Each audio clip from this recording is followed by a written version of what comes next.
Bom dia, irmãos. Hoje, dia 23 de junho, vamos ler Marcos 6, de 30 a 56, 2 Samuel 16 e Daniel 10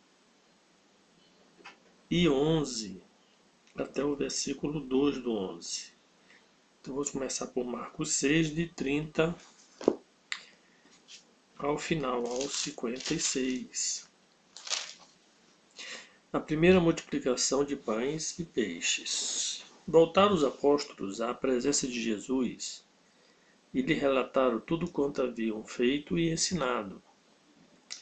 E ele lhes disse: Vinde repousar um pouco, à parte, no lugar deserto, porque eles não tinham tempo nem para comer, visto serem numerosos que iam e vinham. Então foram sós no barco para o lugar solitário. Muitos, porém, os viram partir, reconhecendo-os, correram para lá, a pé, de todas as cidades, e chegaram antes deles. Ao desembarcar, viu Jesus uma grande multidão e compadeceu-se deles, porque eram como ovelhas que não têm pastor. E passou a ensinar-lhes muitas coisas. Em declinando a tarde, vieram os discípulos a Jesus e lhe disseram: É deserto este lugar, e já avançada a hora. Despede-os, para que, passando pelos campos ao redor e pelas aldeias, compre para si o que comer. Porém, ele lhe respondeu: Dá-lhe vós mesmos de comer. Disseram: Iremos comprar 200 denários de pão para lhe dar de comer? E ele lhes disse: Quantos pães tendes? Ide ver. E sabendo eles, responderam: 5 pães e 2 peixes. Então Jesus lhe ordenou que todos se assentassem em grupos sobre a relva verde. E o fizeram, repartindo-se em grupos de 100 em 100 e de 50 em 50. Tomando eles os 5 pães e os 2 peixinhos, erguendo os olhos ao céu, os abençoou e, partindo os pães, deu-os aos discípulos para que os distribuíssem. E por todos repartiu também os 2 peixes. Todos comeram e se fartaram, e ainda recolheram 12 cestos cheios de pedaços de pão e de peixe. Os que comeram dos pães eram 5.000 homens. Jesus anda por sobre o mar. Logo a seguir, compeliu Jesus os seus discípulos a embarcar e passar adiante para o outro lado, a Betsaida, enquanto ele despedia a multidão. E tendo-os despedido, subiu ao monte para orar. Ao cair da tarde, estava o barco no meio do mar e ele sozinho em terra. E vendo-os em dificuldade a remar, porque o vento lhes era contrário, por volta da 4ª vigília da noite, veio ter com eles andando por sobre o mar, e queria tomar-lhes a dianteira. Eles, porém, vendo andar sobre o mar, pensaram tratar-se de um fantasma e gritaram, pois todos ficaram aterrados à vista dele. Mas logo lhes falou e disse: Tende bom ânimo, sou eu, não temais. E subiu para o barco para estar com eles, e o vento cessou. Ficaram entre si atônitos, porque não havia compreendido o milagre dos pães, antes o seu coração estava endurecido. Jesus em Genezaré. Estando já no outro lado, chegaram à terra, em Genezaré, onde aportaram. Saindo eles do barco, logo o povo reconheceu Jesus. E percorrendo toda aquela região, traziam eleitos enfermos, para onde ouviu que ele estava. Onde quer que ele entrasse, nas aldeias, cidades ou campos, punha os enfermos nas praças, rogando-lhes que os deixasse tocar ao menos na orla da sua veste. E quantos a tocavam, saíam curados. 2 Samuel 16. Davi e Ziba. Tendo Davi passado um pouco além, dobrando o cimo, eis que lhe saiu ao encontro Ziba, servo de Mefibosete, com 2 jumentos albardados, e sobre ele 200 pães, com cachos de passas, sem frutas de verão e um odre de vinho. Perguntou o rei a Ziba: Que pretendes com isto? Respondeu Ziba: Os jumentos são para a casa do rei, para serem montados, o pão e as frutas de verão para os moços comerem, o vinho para beberem os cansados no deserto. Então disse o rei: Onde está, pois, o filho do teu senhor? Respondeu Ziba ao rei: Esse ficou em Jerusalém, pois disse: Hoje a casa de Israel me restituirá o reino de meu pai. Então disse o rei a Ziba: Teu é tudo que pertence a Mefibosete. Disse Ziba: Eu me inclino e achei o mercê diante de ti, ó rei, meu senhor. Davi é amaldiçoado por Simei. Tendo chegado o rei Davi a Baurim, eis que dali saiu um homem da família da casa de Saul, cujo nome era Simei, filho de Gera. Saiu e ia amaldiçoando. Atirava pedras contra Davi e contra todos os seus servos, ainda que todo o povo e todos os valentes estavam à direita e à esquerda do rei. Amaldiçoando, dizia Simei: Fora daqui, fora, homem de sangue, homem de Belial. O Senhor te deu agora a paga de todo o sangue da casa de Saul, cujo reino usurpaste. O Senhor já o entregou nas mãos do teu filho Absalão. Este agora na tua desgraça, porque és homem de sangue. Então Abissai, filho de Zeruia, disse ao rei: Por que amaldiçoarias com morto ao rei, meu senhor? Deixa-me passar e lhe tirarei a cabeça. Respondeu o rei: Que tenho eu convosco, filho de Zeruia? Ora, deixa-o amaldiçoar, pois se o Senhor lhe disse: Amaldiçoa Davi, quem diria? Por que assim fizeste?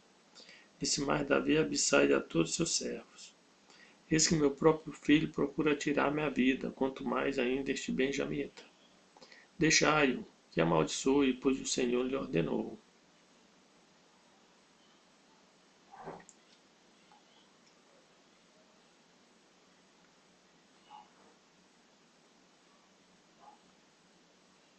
Talvez o Senhor olhará para a minha aflição e o Senhor me pagará com bem a sua maldição deste dia. Prosseguiram, pois, o seu caminho Davi e os seus homens também. E os seus homens também, Simei ao longo do monte ao lado dele, caminhando e amaldiçoando, e atirava pedras de terra contra ele. O rei e todo o povo que ia com ele chegaram exaustos ao Jordão e ali descansaram. Uzai professa lealdade a Absalão. Absalão, pois, e todo o povo, homem de Israel, vieram a Jerusalém, e com ele Aitofel. Tendo se apresentado Uzai, o Arquita, amigo de Davi, a Absalão, disse-lhe: Viva o rei, viva o rei! Porém Absalão disse ao Uzai: É assim a tua fidelidade para com o teu amigo Davi? Por que não foste com teu amigo?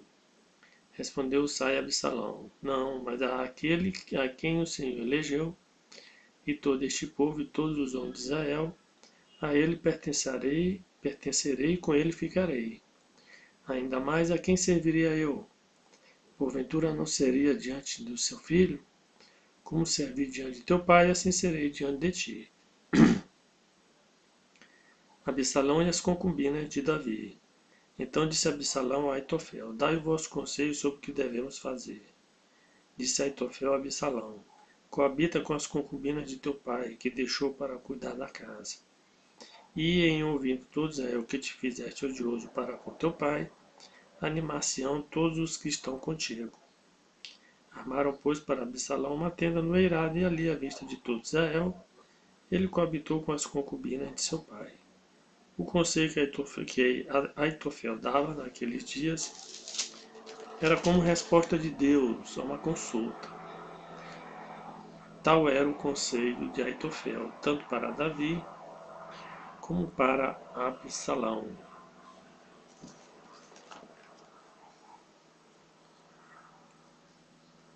Daniel capítulo 10 e 11 até o versículo 2. A visão de Daniel no rio Tigre. No terceiro ano de Ciro, rei da Pérsia, foi revelada uma palavra a Daniel, cujo nome é Beltessassar. A palavra era verdadeira e envolvia grande conflito. Ele entendeu a palavra e teve a inteligência da visão. Naqueles dias eu, Daniel, pranteei durante 3 semanas. Manjar desejável não comi, nem carne, nem vinho entraram na minha boca. Nem me ungi com óleo algum até que me passaram as 3 semanas inteiras. No dia 24 do primeiro mês, estando eu à borda do grande rio Tigre, levantei os olhos e olhei, e eis um homem vestido de linho, cujos ombros estavam cingidos de ouro puro de Ufar. O seu corpo era como um berilo, o seu rosto como um relâmpago. Os seus olhos como tochas de fogo, seus braços e seus pés brilhavam como bronze polido. E a voz das suas palavras era como o estrondo de muita gente. Só eu, Daniel, tive aquela visão, os homens que estavam comigo nada viram. Não obstante, caiu sobre eles grande temor e fugiram e se esconderam. Fiquei, pois, eu só e contemplei esta grande visão. E não restou força em mim. O meu rosto mudou de cor e se desfigurou, e não retive força alguma. Contudo, ao ouvir a voz das suas palavras e ouvindo-a, caí sem sentidos, rosto em terra. Daniel é consolado. Eis que certa mão me tocou, sacudiu-me e me pôs sobre os meus joelhos e as palmas das minhas mãos. Ele me disse: Daniel, homem muito amado, está atento às palavras que vou te dizer. Levanta-te sobre os pés, porque eis que te sou enviado. Ao falar ele comigo esta palavra, eu me pus em pé tremendo. Então me disse: Não temas, Daniel, porque desde o primeiro dia em que aplicaste o coração a compreender e a humilhar-te perante o teu Deus, foram ouvidas as tuas palavras, e por causa das tuas palavras é que eu vim. Mas o príncipe do reino da Pérsia me resistiu por 21 dias. Porém Miguel, um dos primeiros príncipes, veio para ajudar-me, e eu obtive vitória sobre o rei da Pérsia. Agora vim para fazer-te entender o que há de suceder ao teu povo nos últimos dias, porque a visão se refere a dias ainda distantes. Ao falar ele comigo estas palavras, dirigi o olhar para a terra e calei. E eis que uma como semelhança do filho do homem me tocou os lábios. Então passei a falar e disse àquele que estava diante de mim: Meu senhor, por causa da visão me sobrevieram dores, e não me ficou força alguma. Como, pois, pode o servo do meu senhor falar com o meu senhor? Porque quanto a mim não me resta já força alguma, nem fôlego ficou em mim. Então me tornou a tocar aquele semelhante a um homem, me fortaleceu. E disse: Não temas, por homem muito amado, paz seja contigo.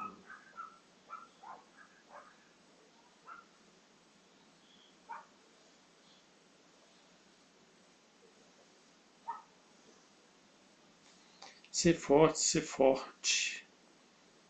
Ao falar ele comigo, fiquei a fortalecido e disse: Fala, meu senhor, pois me fortaleceste. E ele disse: Sabes por que eu vim a ti? Eu tornarei a pelejar contra o príncipe dos persas. E saindo eu, eis que virá o príncipe da Grécia. Mas eu te declararei o que está expresso na escritura da parede, da verdade. E ninguém aqui esteja do meu lado contra aqueles, a não ser Miguel, o vosso príncipe.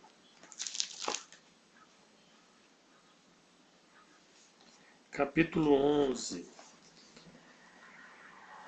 Os reis do norte e do sul. Mas eu, no primeiro ano de Dario, o Medo, me levantei para o fortalecer e animar. Agora eu te declararei a verdade. Eis que ainda 3 reis se levantarão na Pérsia, e o quarto será acumulado de grandes riquezas mais do que a todos. E tornado forte por suas riquezas, empregará tudo contra o reino da Grécia.